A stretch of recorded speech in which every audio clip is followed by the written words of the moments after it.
Hey guys, welcome to the video today. In today's video, I am going to show you how to run a quick check diagnostic on the Hunter X-Core residential irrigation controller, and I'll go through this step by step.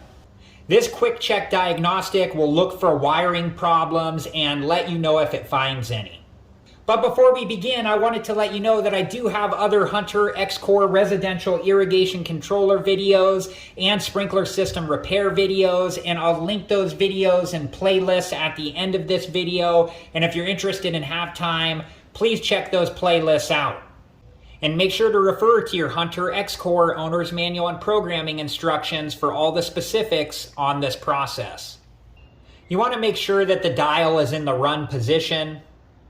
Okay, so the first thing that we're going to do is we're going to press all 4 of these buttons at the same time and then hold them down until this shows up on the screen. And to clarify, that was the plus button, the minus button, the left arrow button, and the right arrow button. And once all of this shows up on the screen, we're going to press the plus button.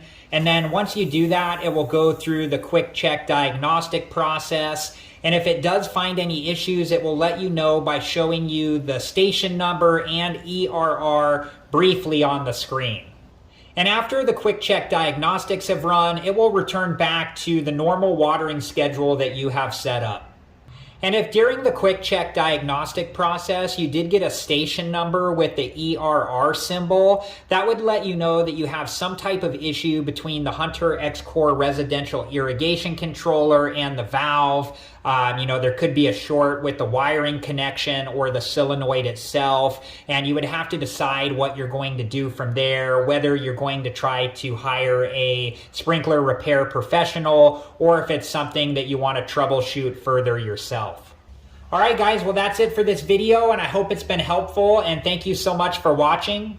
And like I said earlier, I do have other videos on the Hunter X-Core residential irrigation controller and on sprinkler system repair. And I'll link those videos and playlists at the end of this video. And if you're interested and have time, please check that playlist out. Thank you guys again so much for watching. Please like, subscribe, and comment. And I hope to see you guys in the next video. Have a good one. Thank you guys for watching. Please like, subscribe, and comment. And if you have the time, check out these other great videos.